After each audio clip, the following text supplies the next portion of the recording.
Ayan, magandang umaga sa inyo mga bata. Ngayon, akin muna ipapakilala ang aking sarili. Ako si Teacher Jaisel D. Igilios. O, tawagin nyo na lang ang mga akong Teacher JJ. Ayan, no? Bago tayo tumungo sa ating aralin, tayo muna ay magsitayo at tayo ay manalangin. Ayan, sa ngalan ng Ama, ng Anak, ng Espiritu Santo. Amen. Ayan. Lord God, maraming salamat sa biyayang binibigay niyo sa amin sa araw-araw. Naway gabayan niyo po kami sa aming pang-araw-araw at bigyan niyo po ng lakas at talino ang mga estudyanteng ito upang may matutunan po sila sa aking ituturo. At naway gabayan niyo po ang mga mahal nila sa magulang na naiwan sa kanilang tahanan. Yun lamang po sa ngalan ni Jesus. Amen. Ayan, sa ngalan ng Ama, ng Anak, ng Espiritu Santo.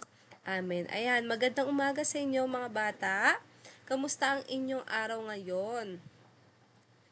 Ayan, so sabi naman nila ay maayos, mabuti, at masaya. Ayan, no? So ngayon, tutungo na tayo sa ating aralin. Ayan.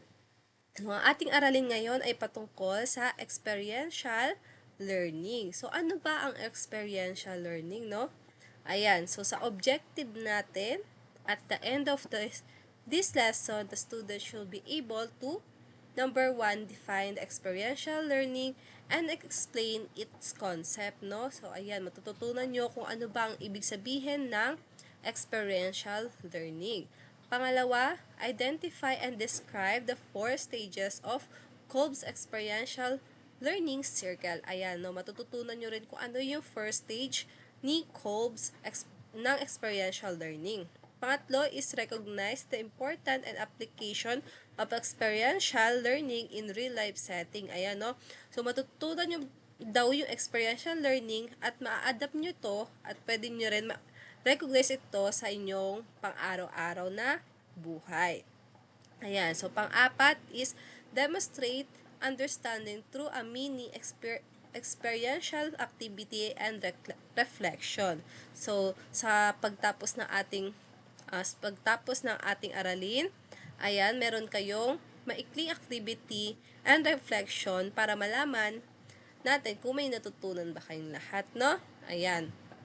So, ngayon, ayan, ang experiential learning is a process of a learning through direct experience. Instead of only reading or listening to learners gain knowledge and skills by doing, reflecting, and applying what they learn. So, ang sabi daw dito, kapag ang experiential learning, ito daw ay process through direct experience. So, like for example na lang, may mga naranasan kayo or meron kayong natututunan gamit sa mga inyong nararanasan, no? Ayan. It was popularized by David A. Kolb noong 1984, who established that learning is most effective when students actively engage in experiencing and reflect on them. Ayan, no? Sabi nga dito, ito na hindi lang daw sa pakikinig at pagbabasa tayo natututo, no? Natututo rin daw tayo sa ating mga na-experience sa ating buhay, no? So, sabi nga dito na student actively engage in experiencing and reflect on them. Ayan, no? Natututo daw yung mga student kapag sariling experience daw nila yung mga na-experience daw nila, no? So, ayan, ang meaning daw ng experiential learning is a process of learning through direct experience. Instead of only reading or listening to lectures, learners gain knowledge and skills by doing, reflecting, and applying what they learn. It was popularized by David A. Kolb noong 1984, who emphasized that learning is most effective when students actively engage in experiences and reflect on them. Ayan, no? So, ang sabi dito, ang experiential learning daw is natututo daw yung mga bata through direct experience. Hindi lamang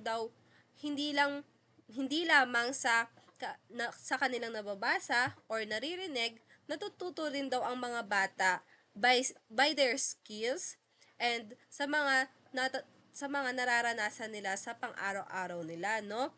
So, sabi nga daw ni David Kolb or ni Kolb, who emphasized that learning is most effective when student actively engage in experiences, no? Sabi nga dito na ang mga student daw ay nag-engage pa at natututo pa sila kapag na-experience nila mismo yung isang bagay. Ayan. So, next. Ayan, tayo naman ay tutungo sa Kolb's 4 stages of experiential learning. So, ano nga ba ang 4 stages? So, sa 4 na stages is meron muna ako ditong ipapanood sa inyo at inyong pakinggan at panoorin ng maayos. At pagtapos natin manood ay meron kayong kaunting sasagutan. Ayan. So, let's proceed. You have been learning from your life experiences since the day you were born. As human beings, we are born to learn, and our process of learning goes on all the time without much awareness. But the awareness and understanding of how you learn can increase your learning power. One way to describe the process of learning is called the experiential learning cycle.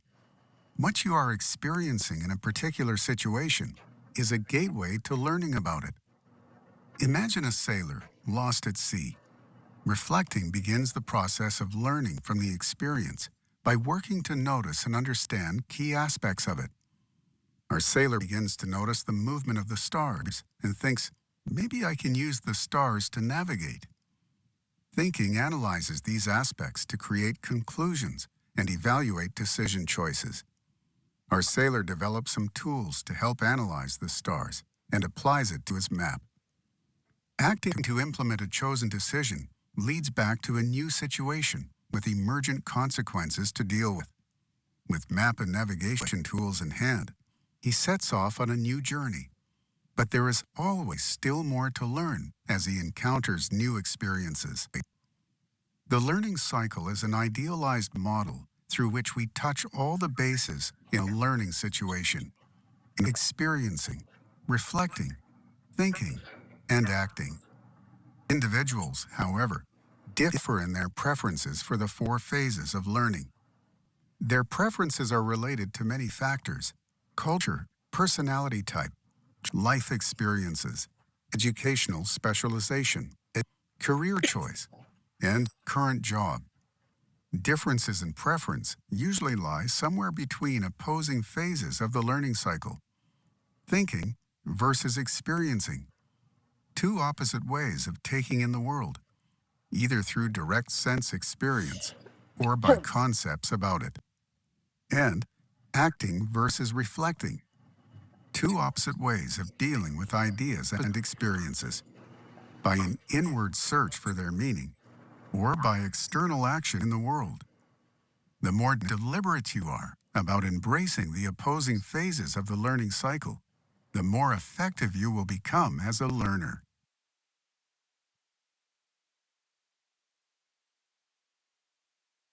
Ayan. So, tapos na tayo manood. So, meron kayong kaunting sasagutan or may itatanong si teachers. So, ayan. So, what do you notice about how they are learning? Ayan. Sino ba ang pwedeng sumagot dyan? Ayan. So, yan. Maraming salamat, no? So, nakita nyo ba sa video na aking pinanood sa inyo kung paano ba sila natuto, no? So, ang sabi daw dito, by reflecting and actions, no? So, sabi daw dito, kapag nire-reflect mo yung sarili mo sa isang bagay, is matututo ka daw at lalaman mo kung ano yung mali mo at pwede mo itong maging pwede mo tong matutunan, no? Ayan. So, how is it different from traditional classroom learning? So, ano nga ba yung difference ng traditional classroom learning, no? Ayan, sino pwede?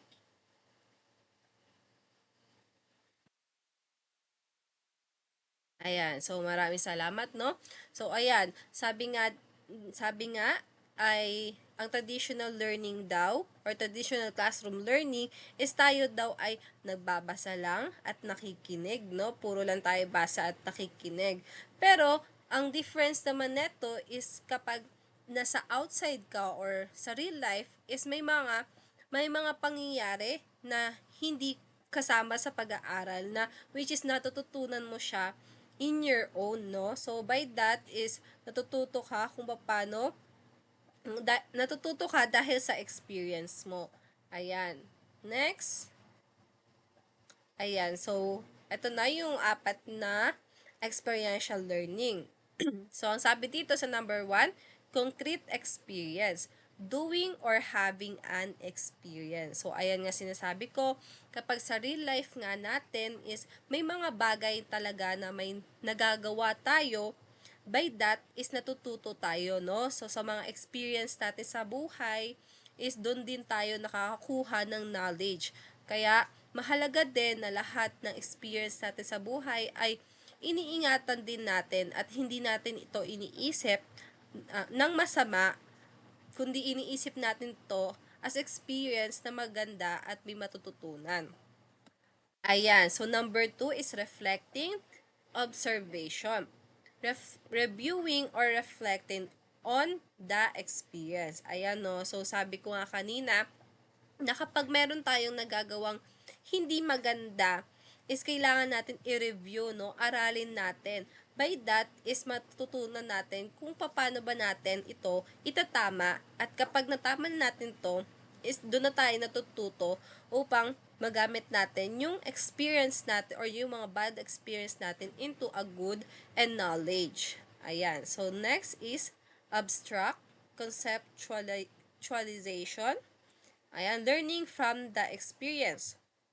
So, kaparehas nga lang din ng iba kong sinabi na learning from the experience, no, natututo tayo sa mga nararanasan natin, no? Kaya talagang kailangan natin na hindi. Ayan, so number 3 is abstract conceptualization. Learning from the experience. So, ayan nga, no? Natututo tayo sa lahat ng ating mga nararanasan. Ayan, so for the 4th, active experimentation. Ayan, no? Applying what was learned to a new situation. So, ayan, kapag meron tayo mga nararanasan, may mga nararanasan tayo na hindi magaganda, is gawin natin tong aral at gumawa tayo ng panibagong situation o panibagong kakalabasan na maganda. Ayan.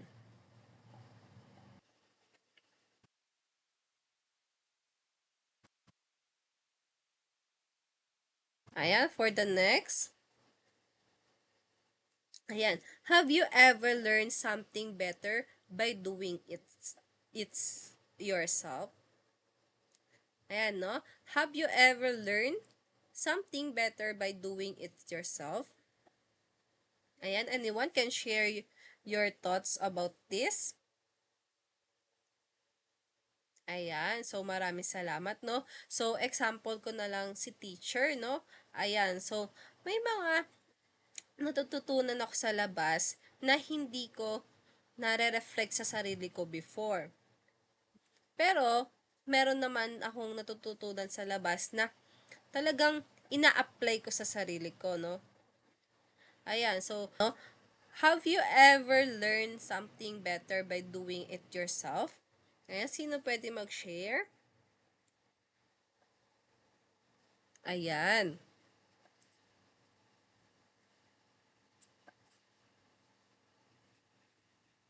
Ayan, so maraming salamat. Ayan, no? So, example na lang ni teacher yung experience niya. So, noon is hindi ako marunong magluto. Ayan, no? Tapos, lagi ako sinasabihan ng parents ko na kailangan magluto para daw sa sarili din natin, no? So, ngayon, trinay ko na magluto at ginawa ko yun ng mag-isa. So, by that is napakita ko na natuto ako dahil sa sarili ko, no? Talagang inaral ko siya, talagang inalam ko kung paano yung mga ingredients, ako pa nagbili-bili, ganyan, no?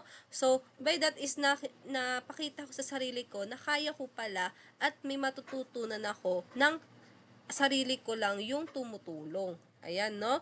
So, next tayo.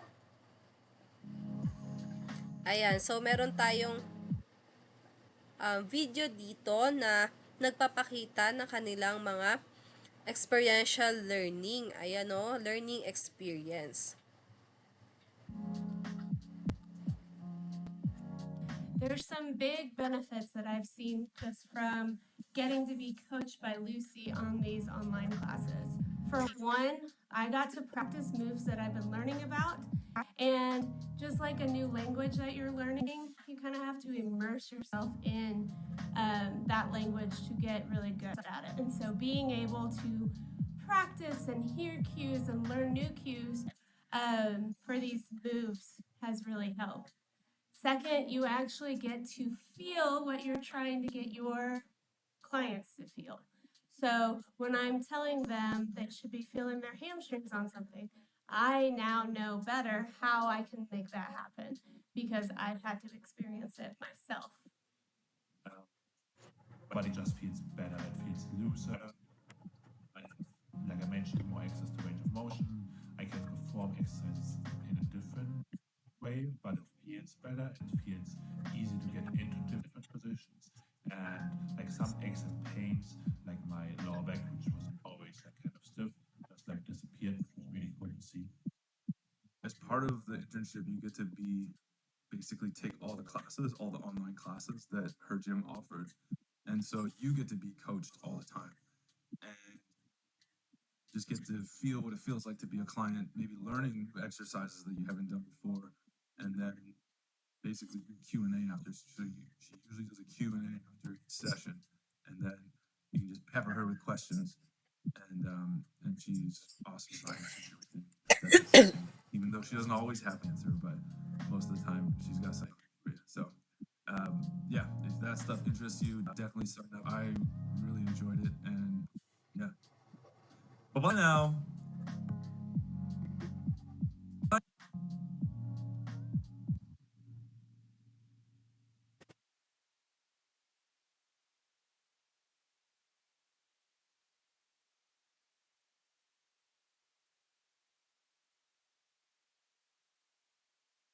So, ayan, no? Napanood nyo na.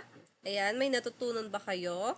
So, ayan. So, meron tayo ditong question. Ayan. So, what did you notice about how they learn? Ayan. Sino pwedeng sumagot? Ayan. Amanda. Ayan, no? So, maraming salamat.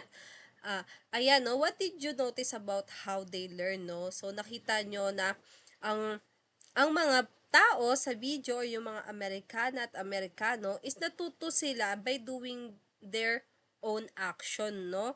So, ayan, no? Meron silang parang Zoom dyan or Gmeet na lahat sila is gumagawa ng action, no? So, sa help ng mga ibang tao is naggagawa nila yung mga new experience nila at dahil doon is natututo sila, no? Hindi lang dahil sa eskwelahan yan is natuto tayo. Pero meron din tayong natutunan outside the school and sa real life natin, no? Nakita nyo naman na yung mga tao doon is natuto dahil meron sa kanilang tumutulong. Ayan, no? May mga bago silang kaalaman na natutunan sa ibang tao, no?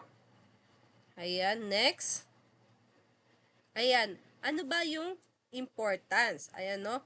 Yung importance nito is enhances understanding, develop critical thinking, improve retention, build a real-world skills, encourage self-awareness. So, ayan, no? May mga natutunan daw tayo na enhance yung mga knowledge natin.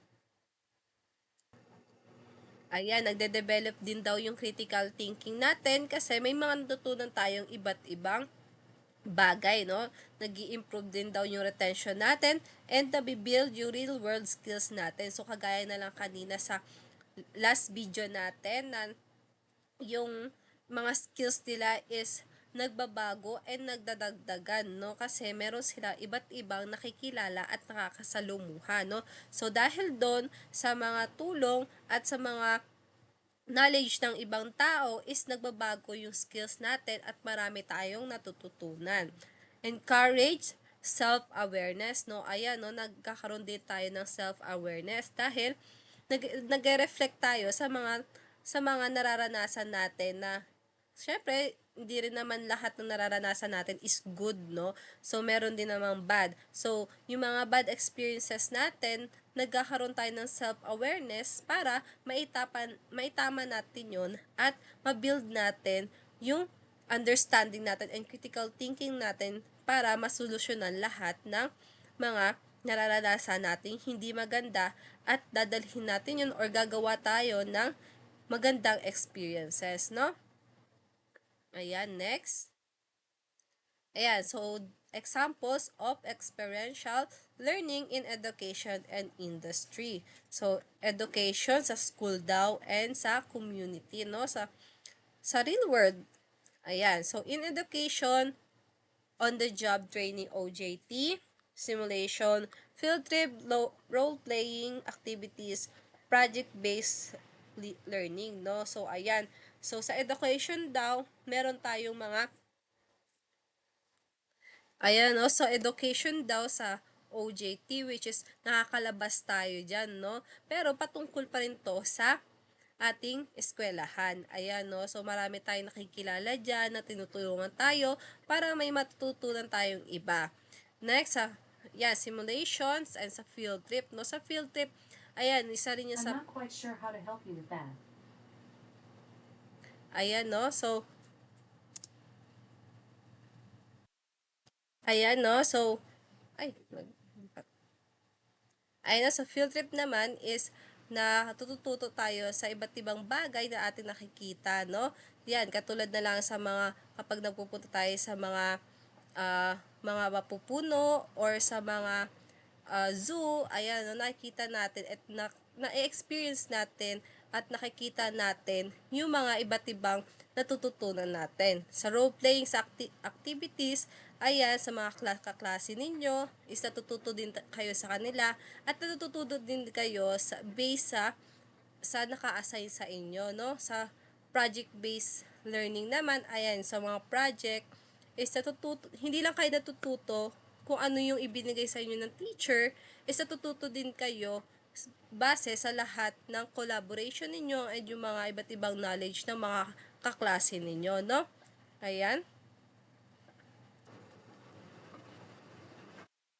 Next is in industry. Ayan, sa job immersion programs, part-time or seasonal employment, entrepreneurial practicum, no? So, yan, yung mga trabaho na, no? So, sa mga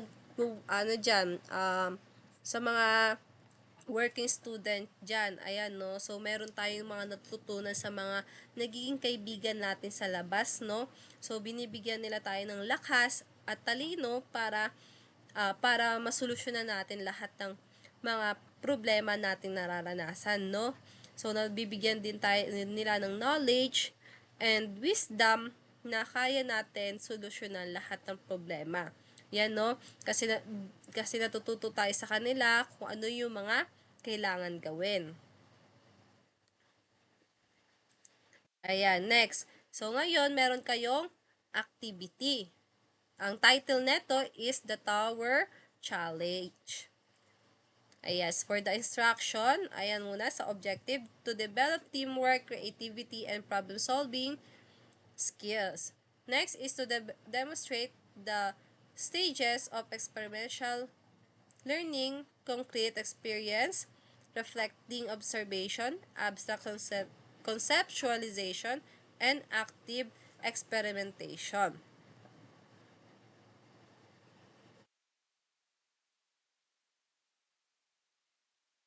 Ayan, so sa materials, paper, tape, and scissors. Ayan. Nagpadala na ako sa inyo nakaraan yan. So, sa instruction,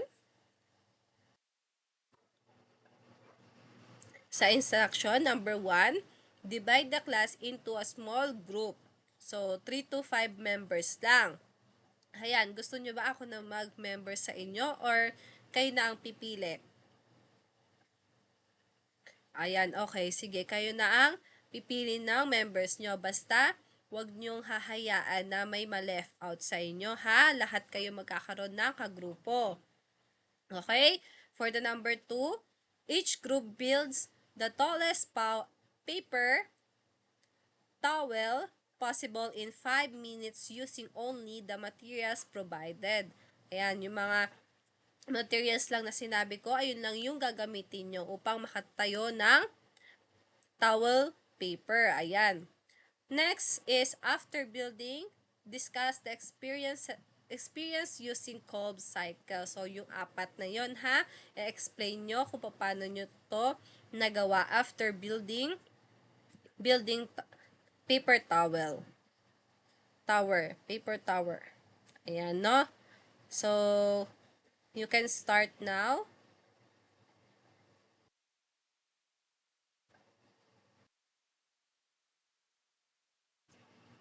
So, ayan, tapos na ang lahat. So, ngayon, meron tayo questions at ilalagay nyo ito sa papel at inyong ipapasa sa akin.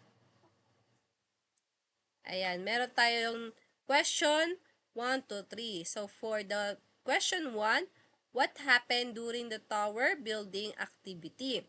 Describe your group's process and final output.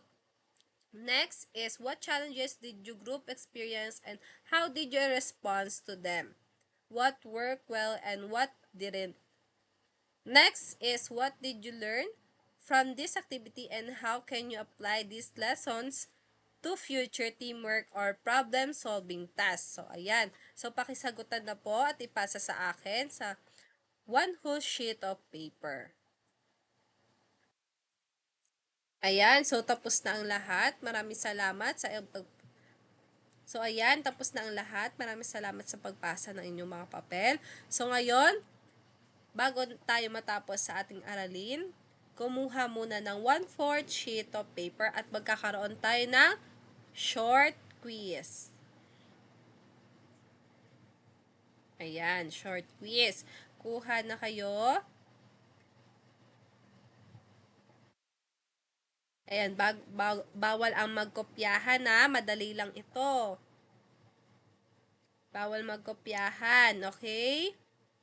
So, ayan, papel at ballpen lang ang makikita ko sa inyong lamesa.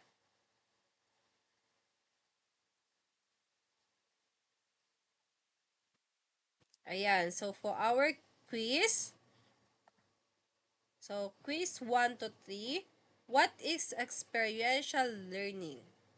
Second, what are the 4 stages of Kolb's learning cycle? Explain in short sentences each. Why is it reflections important in experiential learning? Ayan.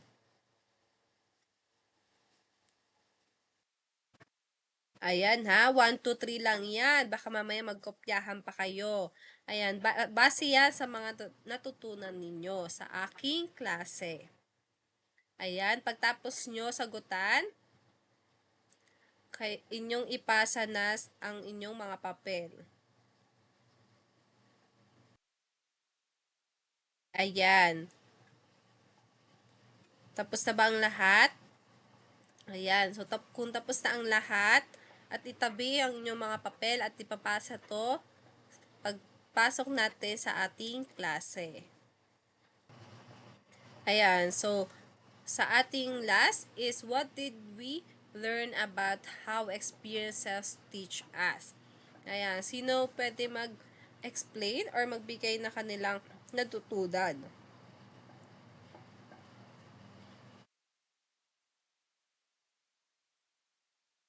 Ayan, no? So, maraming salamat, no? Ayan, what did we learn what did we learn about how experience teach us? So, ayan no, sa mga experience natin, natututo tayo dahil nakikita natin kung ano yung mga bad effect and good effect nito, no? Kapag bad effect is ginagawa natin itong tama at kapag good effect is lalo pa natin itong dinedevelop para may resultang maganda. Ayan, no? So, sa lahat ng experience na ating nararanasan, isipin natin itong blessings ni Lord sa atin upang mas matuto tayo at mas maging malakas tayo. Ayan, no? Ayan, so magkakaroon tayo ng assignment. Ayan, ipapasa ito sa next nating meeting. Ayan, isusulat ito sa one whole sheet of paper. So, para sa assignment natin, written reflections include what happened, what you learned, how you can apply it in real life. Ayan, no? So, sa mga na-experience nyo dyan, ano yung nangyari, ano yung natutunan nyo, at paano nyo to i-apply sa inyong real life. Ayan. Ayan. So, maraming salamat sa pagkopya. Ayan. So, bago tayo matapos, ay meron ako dito isang quote ni David Kolb, which is, ang learning is the process whereby knowledge is created through the transformation of experience. So, ayan, no? So, now, I hope meron kayong natutunan. Maraming salamat sa inyong pakikinig.